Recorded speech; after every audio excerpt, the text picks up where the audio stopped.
Hello and welcome to the Habit Coach podcast. I'm Ashdin Doctor, your habit coach, and today in the hot seat we have Umang. Now, Umang says, how to get rid of predicting future damages.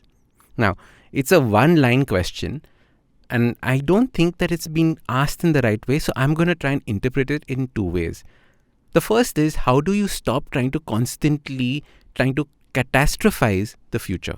This is a habit that many of us have, and I've done an entire podcast on this, turning everything into a catastrophe. That means no matter what is happening in the world, we think it is happening for the worst.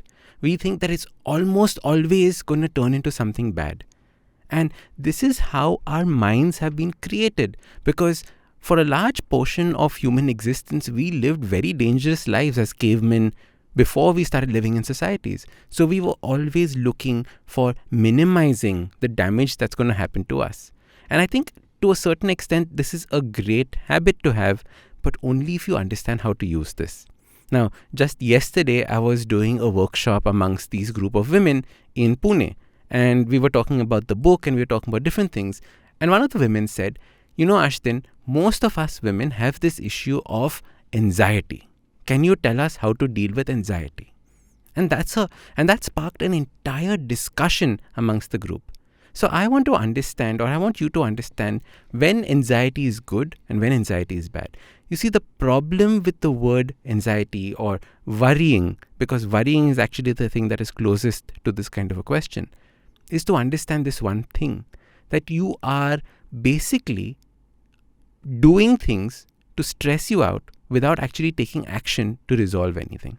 You see, when worrying is the only action that you take, and nothing to try and solve it, it becomes toxic. But now imagine if you were worrying, but you also did something about it. You took action on that worry. Then it's no longer a useless action. Many of us just worry. In fact, a beautiful example of worrying is the word fear. F-E-A-R.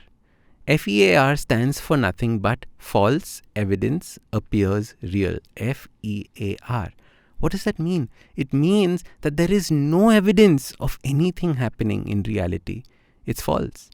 But it appears so real to us that we just stop doing everything. We can't think about things.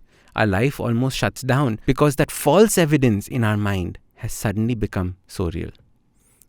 One of the things that I love talking about is this thought that fear, anxiety, all of that is nothing but our mind turning its creative engine on. You see, most of the time, all the fear that we have is our creativity bubbling up.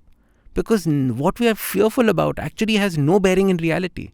It is just that we keep dreaming about it and it becomes bigger and bigger and bigger in our head. So the first thing is, how do we stop this worrying, this fear about the future that is not necessarily rooted in anything that actually exists? The second part is to actually use this. So the way that I would think about it is, especially in my life, I have almost completely stopped the habit of worrying. What I do instead is, if I start worrying about something, I always take up notepad and pen and immediately write down what are the things that I can do about it. So recently, one of my businesses was going through a very, very rough patch. And I got an email that was extremely stressful, and I realized that it's not going to allow me to sleep at night. It actually took my sleep away. So I woke up, got off the bed, sat down, took out a pen and paper and actually wrote down a plan of action that I'm going to do.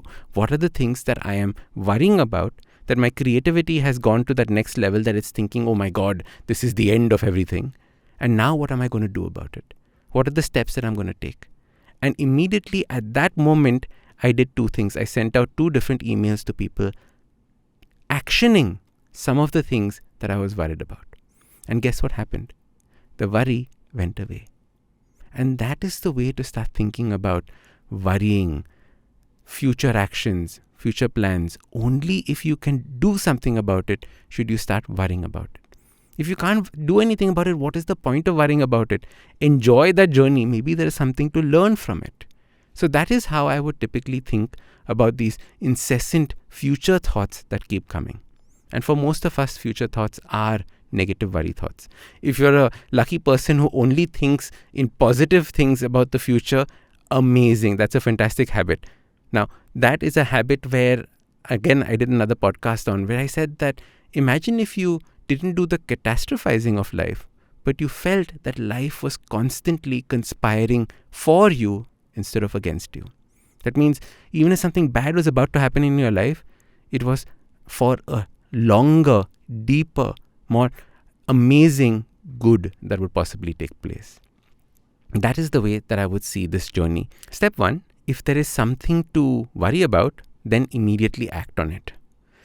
If there is nothing that you can do about the worry, what can I learn from it? And finally, if something bad is happening, how can this actually be a blessing in disguise?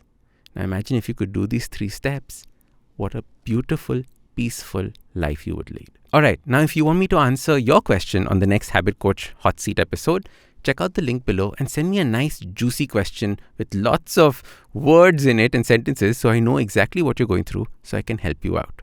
I'm Ashdin Doctor, your habit coach, and remember, awesome lives start with awesome habits.